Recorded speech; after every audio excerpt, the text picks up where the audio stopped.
How you doing, friends? Tim from Skirex Media coming at you once again with a brand new podcast and another podcast interview that is a continuation of a couple things.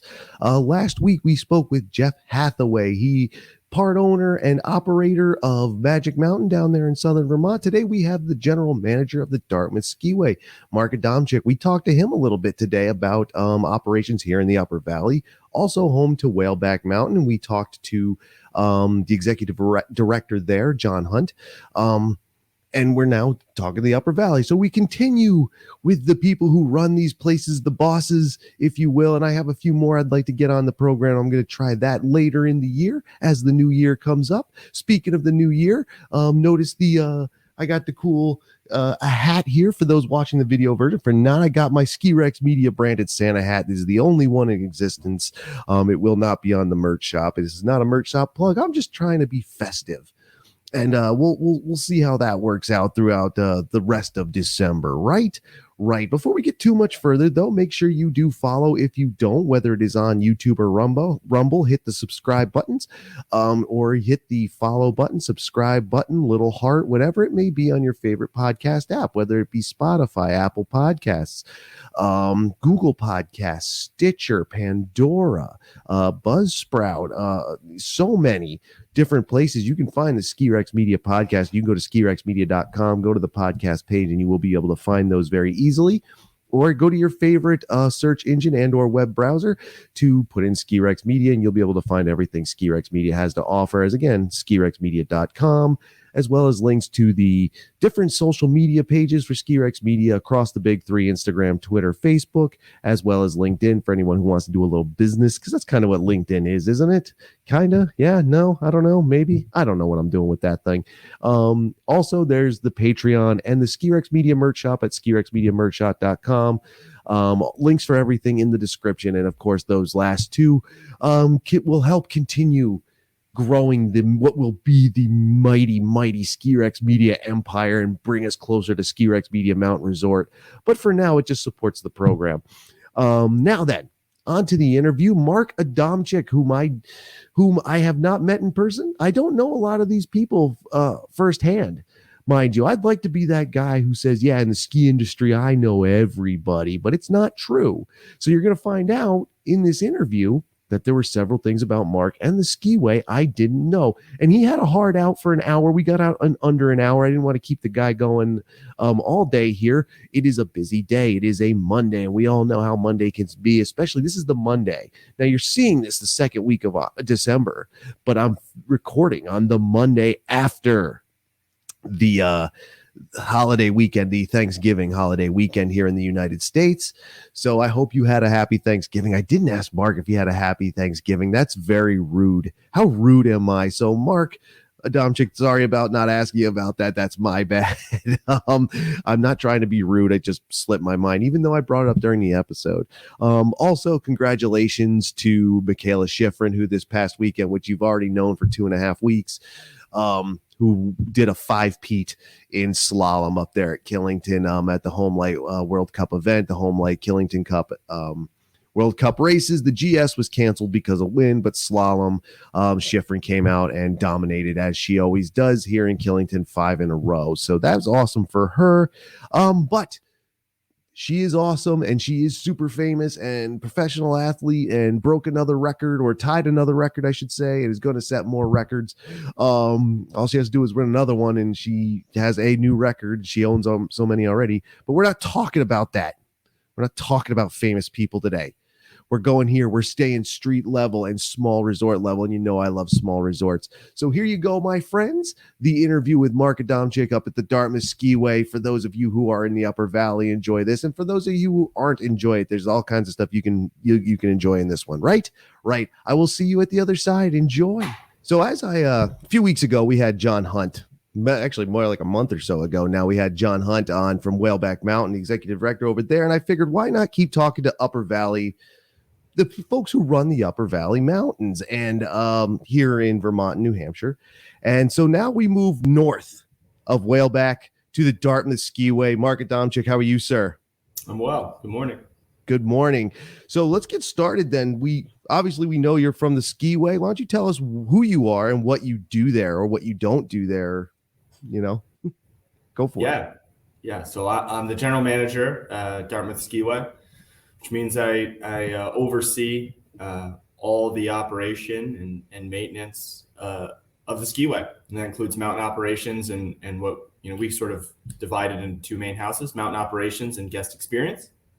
Kind of front of house and back of house to kind of steal from the restaurant industry. And I supervise all those functions and make sure that we have a quality ski experience for all the stakeholders here. And it's an interesting place because we're owned and operated by the college, but there are a lot of different stakeholders in this community. Awesome. And that's something for those who don't live around here, who enjoy this program, is that Dartmouth is a big deal here. Like, it's, there's the college, there's Dartmouth Hitchcock Medical Center, there's Dartmouth this, there's Dartmouth that. So the Dartmouth Skiway is part of that, obviously, that big old group of things. My interest in it is it's not, well, like a few things. And what I am going to tie it into Whaleback a little because it's right here and what's around. First is its location. Let's go over the location. Now, the location is very interesting. When I talked to John Hunt at Whaleback, we talked about how Whaleback is right on the interstate. Like, if you could spit off the interstate and hit their parking lot. The Skiway is not near the interstate at all. It's in a very interesting location. It's way out in Lyme, New Hampshire. I shouldn't say way out. It's not more than like 10 miles, is it? Out of Maine Lyme there? We're only about 3 miles off of New Hampshire 10 and only about like 5 or 6 off of 91. So it certainly feels much further than that. It really does, because it's a really nice drive. Like, once you get out of town, you start heading up. It's beautiful back there. Like, the towns get smaller, the houses get more New England. You pass right by. Dartmouth Skiway has access very close anyway of the Appalachian Trail. Goes right near there. Not through there like it does at like Bromley or Killington or anything like this. It goes near there. But the cool thing about it is I don't think the road past you is open past once winter hits. Is it? I don't know offhand. It is. It's an interesting thing where there is an active road that splits the skiway in half. And that was the next part. This is the coolest part about this. When you go there, the layout is kind of neat because you got the base lodge and you got some lifts, and then you got a road, and then you got some lifts. So it like comes down to a road. It's very cool. What is there history behind that? Is that just how it happened? Do other people think it's cool? I don't know if people think it's cool. I certainly, from a kind of rolled in and thought this is an interesting setup. And I read a little bit about how that happened. And the answer is they started on Holtz, which is, on the Hanover side of the road in 56. Okay. And it was just such a success by, I think it was 65 or 66, they decided we need to expand. And Winslow Mountain was the logical choice of that. And while there is a road going through it, I think it's worth noting it's not particularly busy, and particularly less busy in the winter.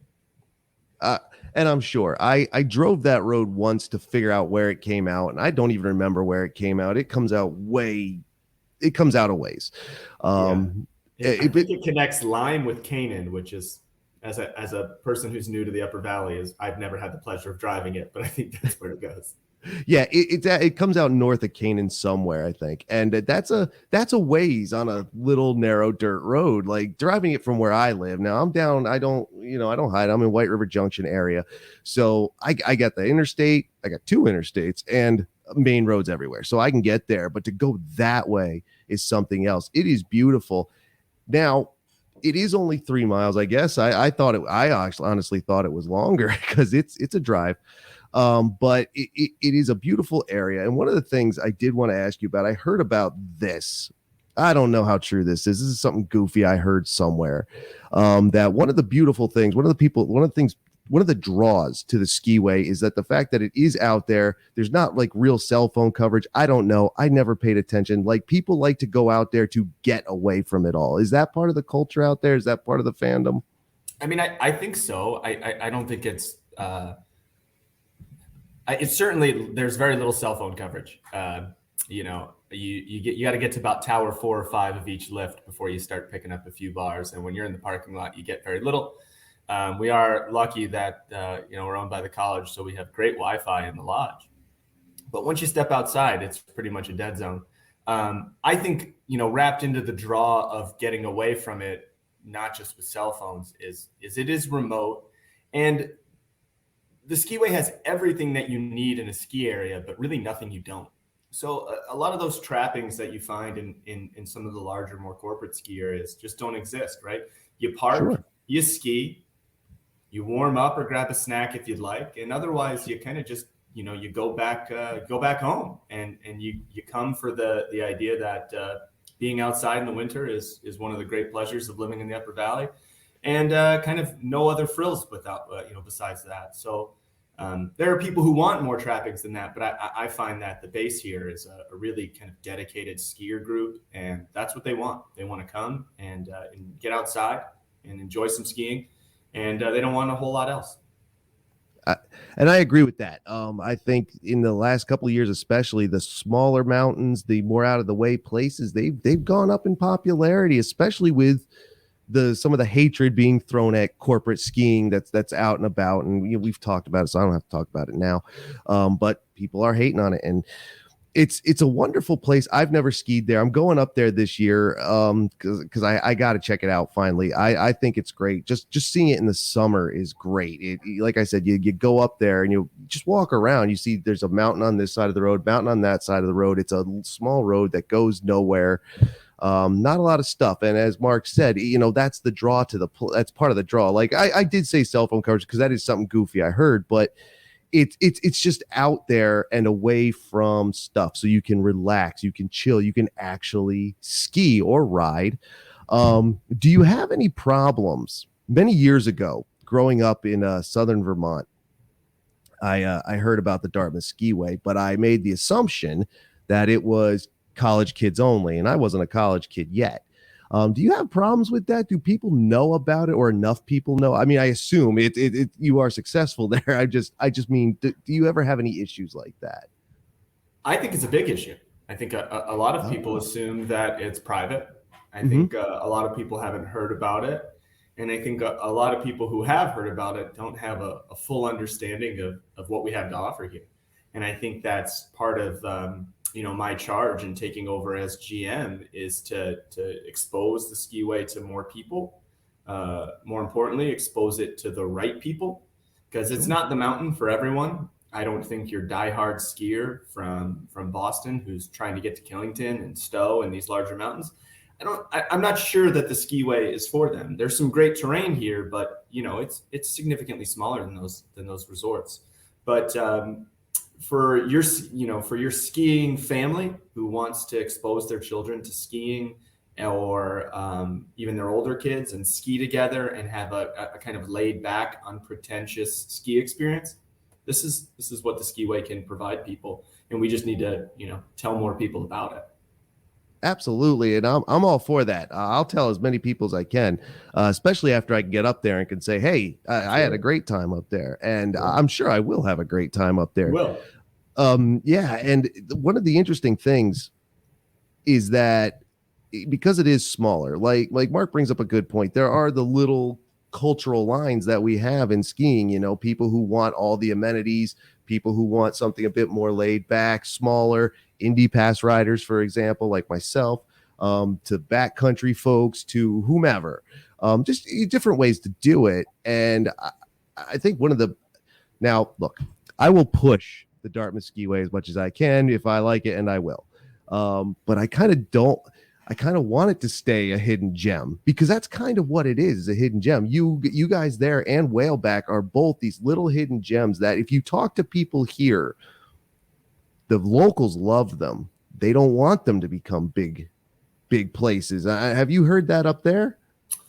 Yeah, certainly. I think most people feel that way about everything that they love, right? It's sort of a little bit, it's their little pet.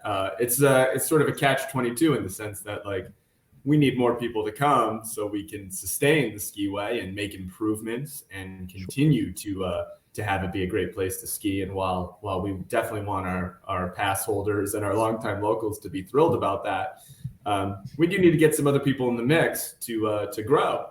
That said, there's plenty of space for everyone at the Skiway right now. We still have plenty of capacity. Sure. Now, one of the beautiful things about that is that, driving more skier visits to these different mountains, as we are, again, I don't mean to bring up John Hunt so much. I mean, we love John here, but, he was telling us about, he was telling me about the partnership with Whaleback. The pass holders go up to Whaleback. You get, I think it's 50% off. I don't remember offhand, which is a killer price. Like, that's almost impossible to beat anywhere. Doesn't that knock a day ticket down to like less than $30 or up there? Yeah, on our lead ticket price, if you're a Whaleback pass holder, you're under $30 to come ski at our lead price. And if you can, play a little hooky or you get a snow day, I think you're down into the teens on a weekday. So it's a great deal, and we're super excited to work with John and Whaleback, and more people skiing is better for everybody. That especially for the Upper Valley. Absolutely, totally. And the Upper Valley is a great place to come, man, because we have everything. We have a couple, like right here in Right River Junction and Lebanon, this area. It's got enough stuff to cater, and then you can get the heck out of town is what you can do, and it's beautiful. We're half rural here, and it's a wonderful place. And I do hope you get more people. Not so much that it stinks, but I do want you to have more because it's awesome. Excuse me. So as we go through, and you brought up playing hooky, and this is a question for me. It's goofy as heck. It's bad, but do you get? Because I know the kids, they get the students, they get a break on their passes and stuff like this. I read it on the website. And do you get a lot of kids up there? Like, these are college kids, so their schedules are different. It's not just Monday to Friday from 8 a.m. to 3 p.m. Do you get a lot of kids up there probably when they shouldn't be? Is the Skiway detrimental to their education? Just curious. Yeah, I mean, I have some limited perspective on that. I've been here for one season, and it was kind of okay. a COVID season. So, there were less students, but from what I've observed through the regular student population, and then also, about 85% of our patrol is student patrol. Oh, okay. No, these are very dedicated students who are very focused and very much unlike me when I was their age. They are very focused on their studies. They are very driven, and it doesn't seem like much gets in the way of them, making sure that they get their work done. Yeah. That's awesome. That's great. Like, shout out to those kids that you are dedicated. And I know that Dartmouth is a great school. I know that. But kids will be kids. But that's very interesting that the patrollers, like, you have a bunch of patrollers that are students. How does that work out? Is it just a volunteer thing? Are these kids who are learning, like, the medical trade? It's a big medical thing here at Dartmouth. Is that what that is? Or is it they just regular volunteers for the fun of it? Or do you know? I do know. The vast majority of them just have a general skiing background, have grown up skiing, are passionate about the sport, and generally passionate about helping people, and have found this to be the way that they want to do it. The patrol itself is run as a student club out of the Dartmouth Outing Club, which is, of course, this like old storied organization. And it's been around, as long as the Skiway's been around, is my understanding. And, last year was my first experience with that group of students, and they were really impressive with their skiing ability, with their medical knowledge, and more than that, just their kind of dedication and organization and support of the Skiway. It is really pretty incredible to see, a bunch of young students really be organized in a really difficult time, come through for the Skiway and make sure we could operate and people could ski here safely. That's awesome. And that's really unique. Like, I've known college volunteers and stuff like this over the years, but to have a bulk, again, like I said, Dartmouth is a big interconnected thing here. So to hear that it can even continues into not just the skiway itself, but the students are there doing the job. Like, are students as parts of your other departments too? Like, it's just really interesting, the patrollers, but do they make up a bulk of your crew up there?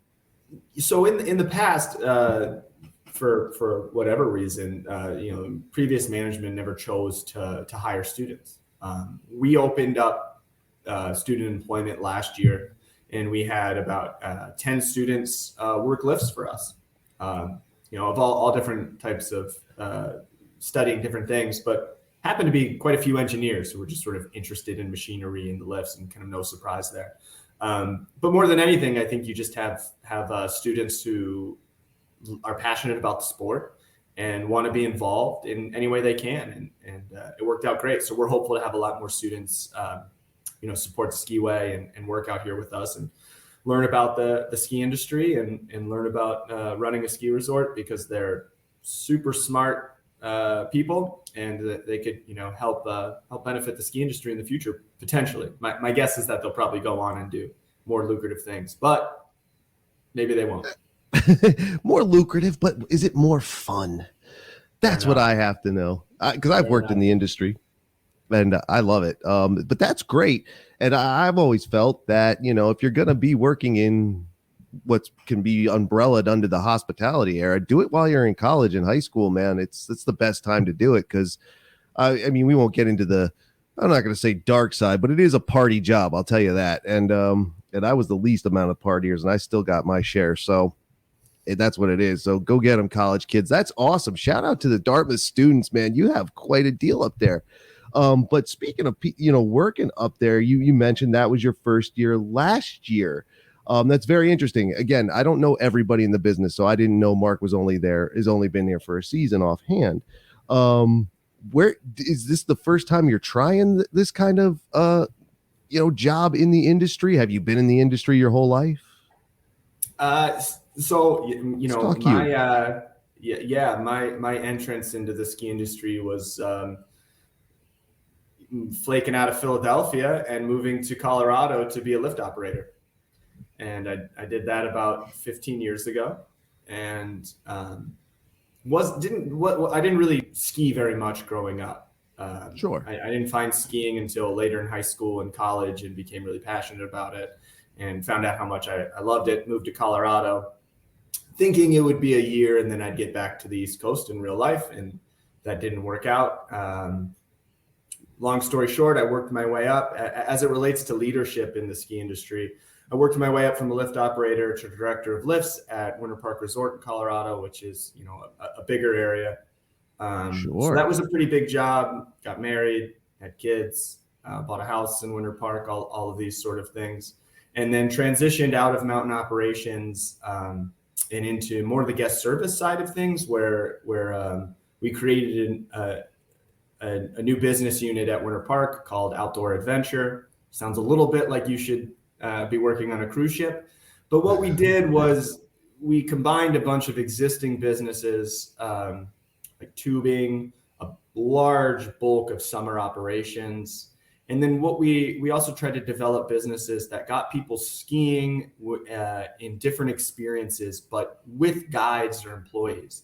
So we did guided skiing on the mountain with early access, and we tried to develop some technology where you could kind of choose 1 or 2 hours, so someone could show you around in the front half of your vacation, things like that. So that was the project I was working on when I saw this opportunity open up and decided I would check it out. And turns out it was a great deal, and we decided to come to New Hampshire. Excellent. Well, welcome to New England, my friend. Thank you. So if you were, so you got in that's awesome. So the man knows his stuff. Like he's been in it. So don't worry about that, kids. He's fine. He'll be all right. So if you were in it and you're here now, did you ever ski New England while you were an East Coaster before you went out to the Rockies?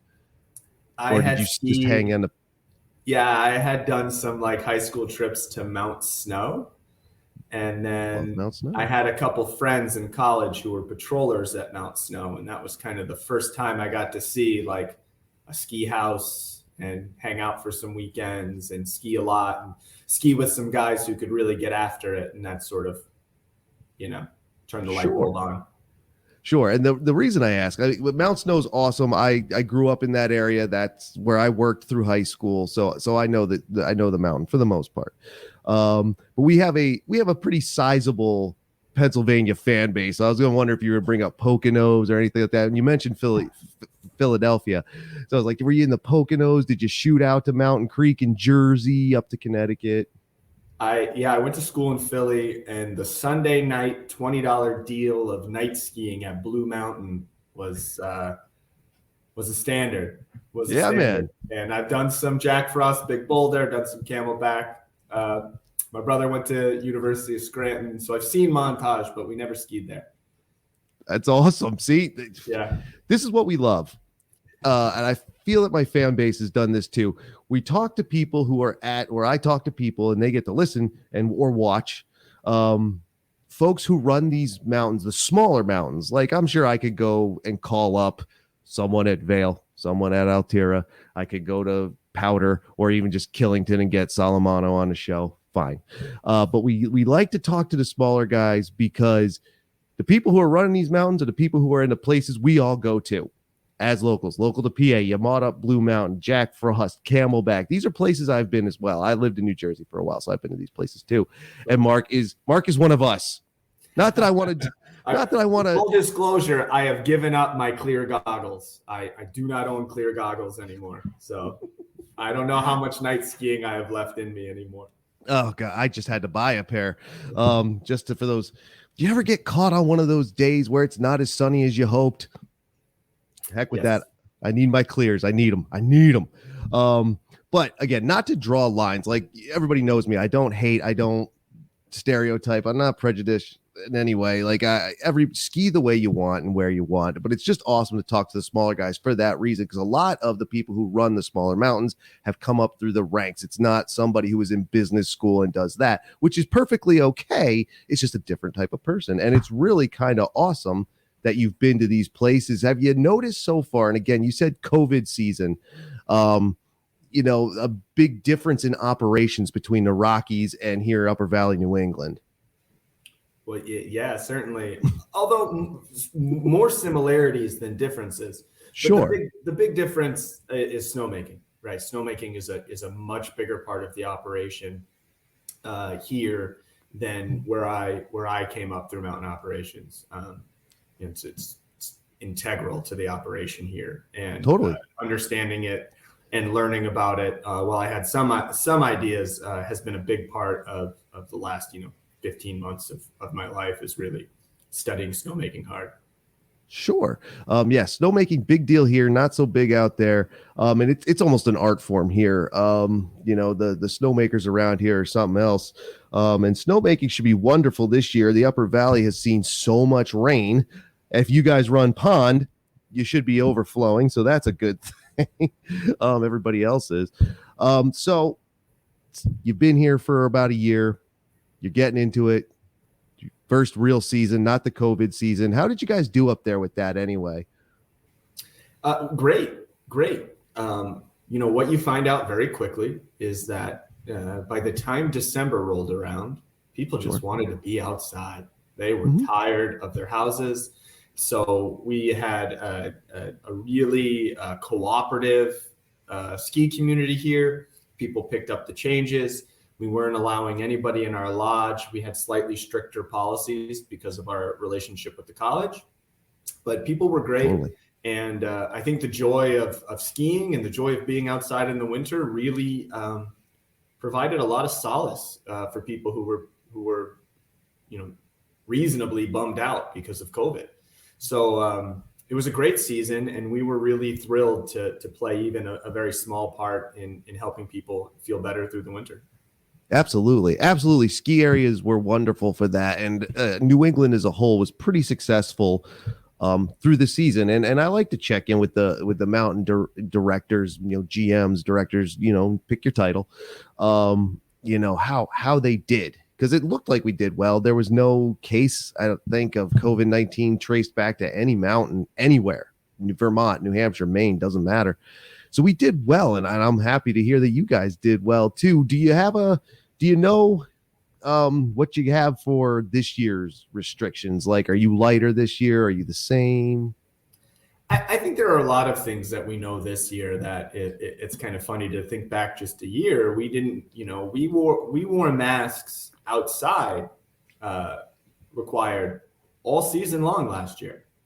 I think we know now that it's an acceptable amount of risk to be mask free outside while we're skiing and riding, and even while we're riding chairs. Certainly will allow people to take a chair by themselves if that's how they're comfortable. Our snow sports instructors will wear masks because they'll be dealing with potentially unvaccinated people and certainly unvaccinated children. Mm-hmm. But other than that, I think outside it's going to look closer to normal, much closer to normal than last year, and just in general, pretty close to normal.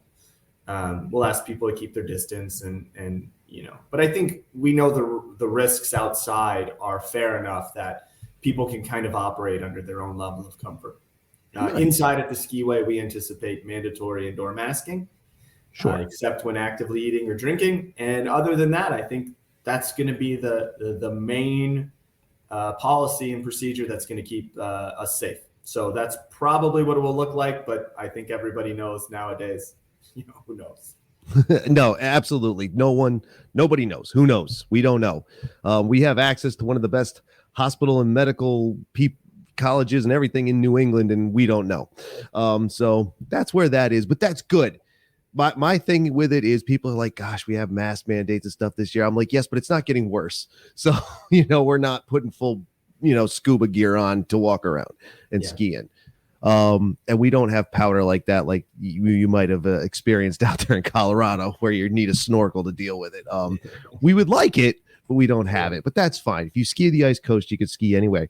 Well, since we have an outlook of the not negative, but the not so fun part, what's the outlook up there for the fun stuff? You got a calendar of events, you got things going on up there, you got ideas, you got any scoops you want to throw out?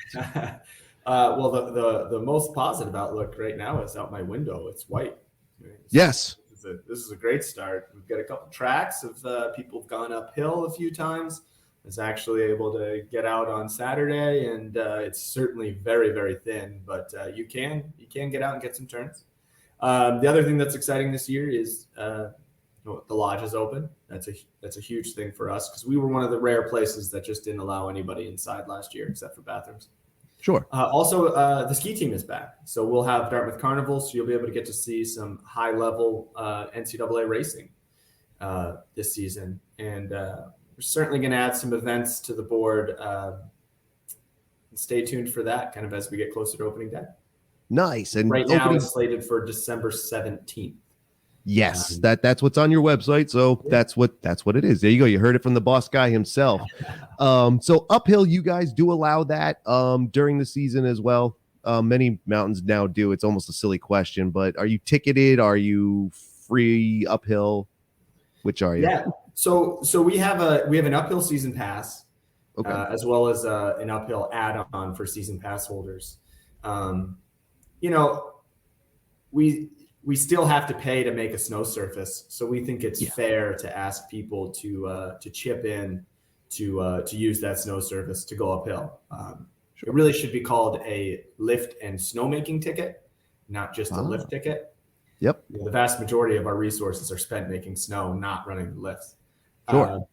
So we started that last year, and in general, we have a very, very liberal uphill policy.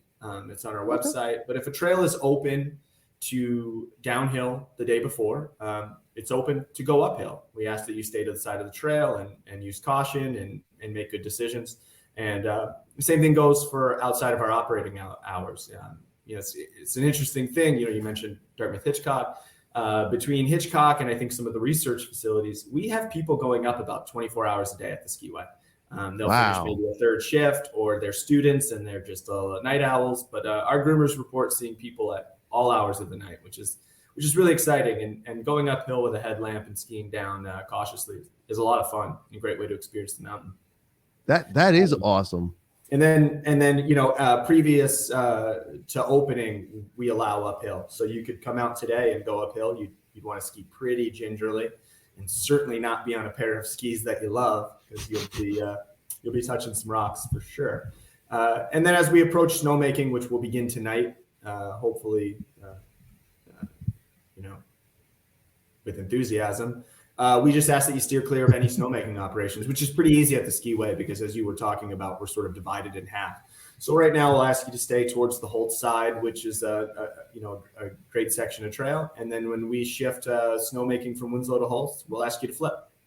Nice. I love it. Like, that's great. I never considered that, because again, like we talk about, bring up Dartmouth Hitchcock. It's the medical center here, big medical center. And medical centers, they run 24 hours a day. And I never even considered, getting off at 10 p.m. and then heading out. That must be something else. Hitting a place like the Skiway in the middle of the night. That must be wild. Yeah, we see it. You're certainly quiet, and you're certainly alone. Yeah, you are alone. You might, well, not in the winter, you won't see a black bear walk by, but you might see like a squirrel or something. I don't know. That's very cool. That's wicked cool.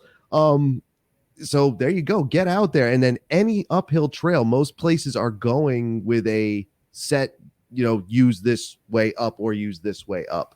So you got something very unique there in that case. Yeah. We have, we have recommended routes, and it sort of tends to work out that, most uphillers don't want to go up the steepest trail on the mountain because it's very difficult, but also just because people are coming down very fast.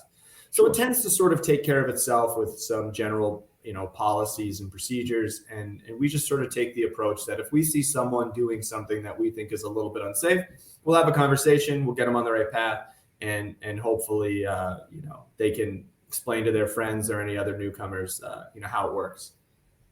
That is so awesome. I love it. And, the uphill is a big thing now. So there you go. You can get at it here as well. You can get at it at Whaleback as well. You can get at it everywhere.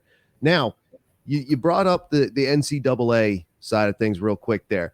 Isn't the Skiway, I can't remember the season, but isn't there one of their big, like a champion event is coming up there, right?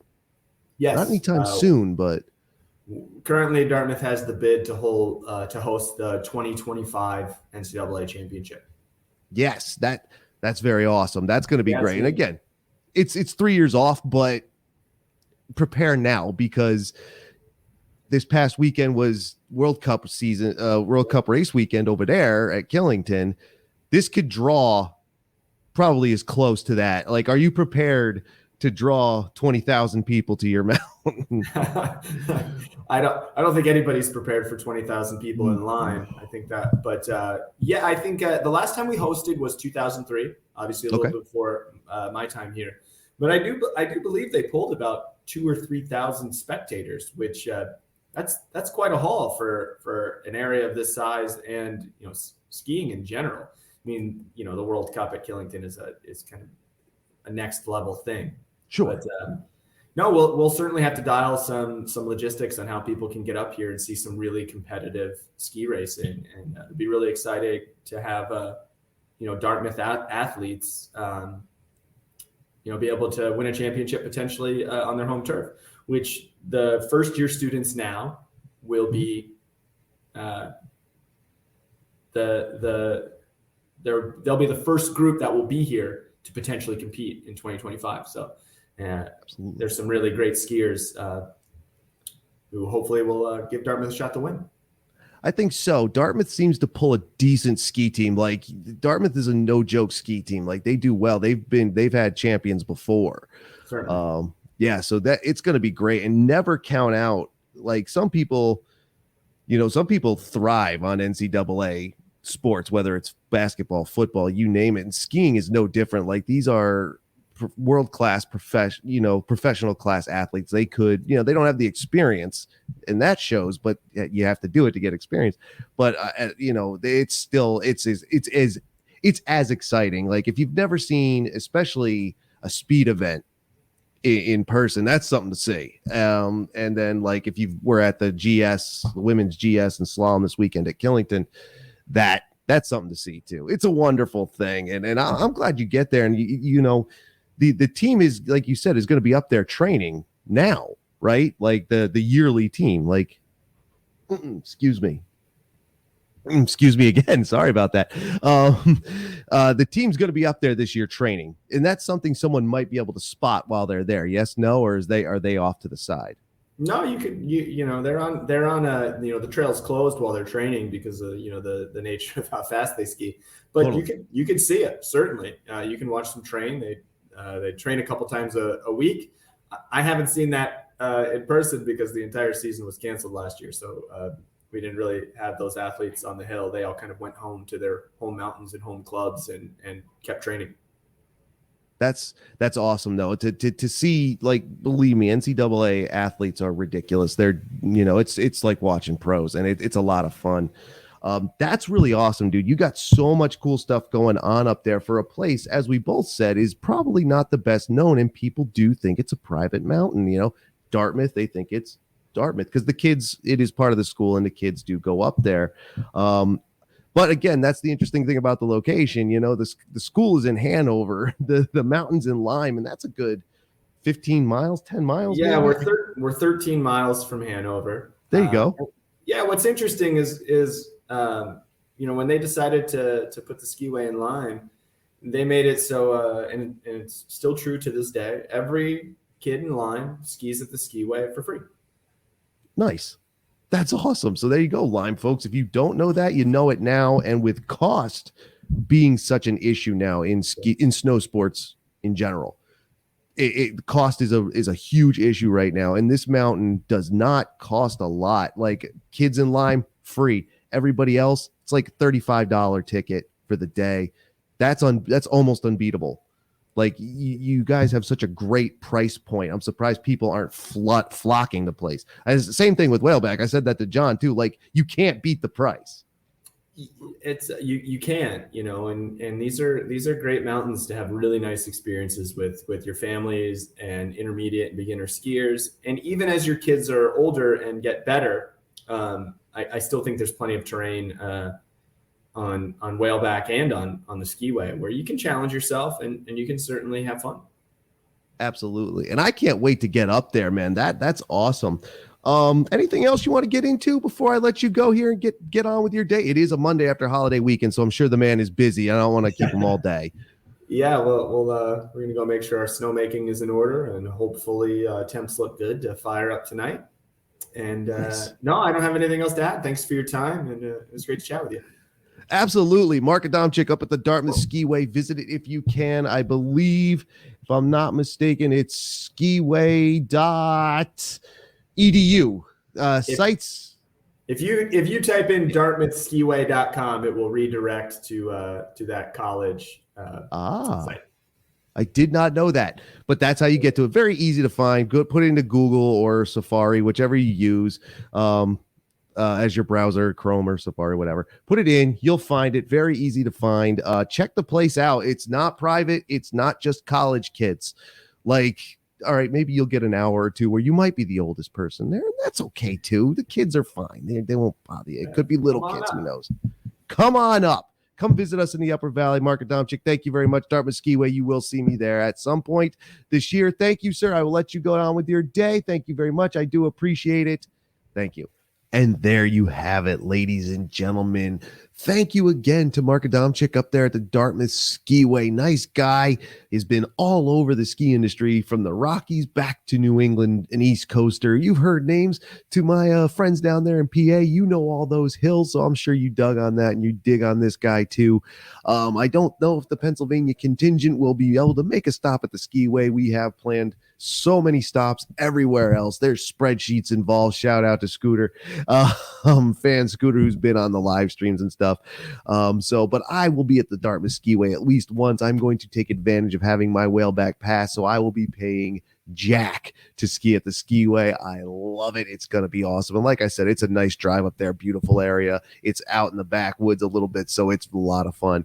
Dartmouth Skiway, you can see I just have the name on the bottom because I don't have the website there, but that's okay because, as Mark said, put in dartmouthskiway.com. It will redirect to the school site. If you go to your favorite search engine, Is there any other search engine besides Yahoo now? There is. I know there are. Did I just say Yahoo? I meant Google. Wow. I just blew my joke completely. Because I didn't tongue trip over, I'm going to leave it in. Why edit it out? There is a Biff reel this week on Patreon, though. It'll be a short one, but I will have one. In any case, Dartmouth Skiway, very easy to find online. There will be links in the descriptions across the audio and video versions for the Ski X Media podcast. Also, you can find them on social media as well. I believe the big three, just like me: Facebook, Instagram, and Twitter. Find them, follow them, and if you're in the area, check it out. It's not private. It's not just college kids. I could tell you the story. If you didn't see the last live stream, you missed the story about how I was surrounded by college kids down there in Amherst, and it was a very weird feeling for me. You won't get that feeling up there at the Skiway. It's very nice. And although I did point out its location not being on the interstate, it is easy to get to from the interstate. I-91 and Route 10 as well. It's very easy to find and a nice place. I totally suggest that you check it out. Thank you again to Mark Adamczyk. Thank you to the Dartmouth athletes and Dartmouth as a whole for the Skiway. Very cool. Dartmouth ski team, I hope you do well this year. I hope you do well the following year, and I hope you do well when the championship is at your home turf. I think that's awesome as well. I will be there. Right. Thank you, everyone, again for watching the Ski Rex Media podcast or listening to the Ski Rex Media podcast. Your choice. #watching if you do both. Right. I will see you on the next one with another new interview. It will be an awesome interview. I know who it is, but I don't want to accidentally let it out because it's not that I want it to be this huge surprise like I'm teasing something, but this is an interesting one. I will say it is a pro athlete. I've had pro athlete before. Dan Egan, pro skier, big mountain guy, pioneer. Have a racer this time. It's very interesting. But we'll check him out on his episode. And then after that should be the Christmas special, which will be me solo. I haven't quite figured that out yet, but I will. And then I'm taking the week off for New Year's, but in between Christmas and New Year. But I think on the Wednesday, instead of a new podcast episode, because there won't be one, there will be an all day live on across the video versions, just a marathon of the Ski Rex Media podcast. What do you think about that? That way you can just click on the YouTube channel and pull it up and watch wherever it is. If you've missed an episode, and of course all episodes are available across all platforms, right? Thank you, everyone. Again, links in the description for all that. Thank you, everyone, for joining me, listening, watching, whatever, participating when you're able. And I'll see you out on the next one later.